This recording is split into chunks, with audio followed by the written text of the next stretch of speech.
వాళ్ళ ఇద్దరికి సైకిల్ గుర్తుపై ఓటు వేయించి మనందరి ఓట్లు కూడా అత్యధికమైనటువంటి మెజార్టీ కొత్తపల్లి గ్రామంలో వస్తుందని మాకు తెలుసు.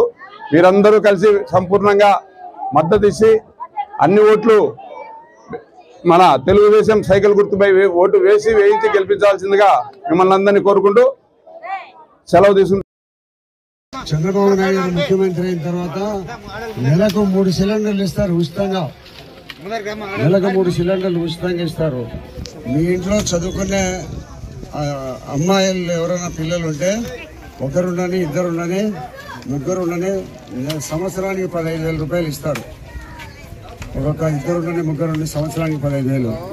మీ ప్రతి ఒక్కరికి మీకు అందరికీ నెలకు 1,500 రూపాయలు ఇస్తారు పెన్షన్. 4,000 రూపాయలు వృద్ధాప్య పెన్షన్ వస్తుంది. బస్సుల్లో మీరు ఎక్కడికైనా తిరగచ్చు. ఈ రాష్ట్రంలో ఎక్కడైనా బస్సులో ఉచితం, ఫ్రీ. మళ్ళీ మీరు మీ ఇంట్లో చదువుకునే అబ్బాయిలు ఎవరన్నా ఉంటే BA BCom అట్లా చదువుకునే నుండి ఉద్యోగం రాకుండా ఉంటే వాళ్ళకు 3,000 రూపాయలు నెల ఇస్తుంటారు ఉద్యోగం వచ్చేటంత వరకు. పెన్షన్ 4,000. ఇన్ని సౌకర్యాలు చంద్రబాబు నాయుడు గారు గెలిస్తే మీకు వస్తాయి తల్లి.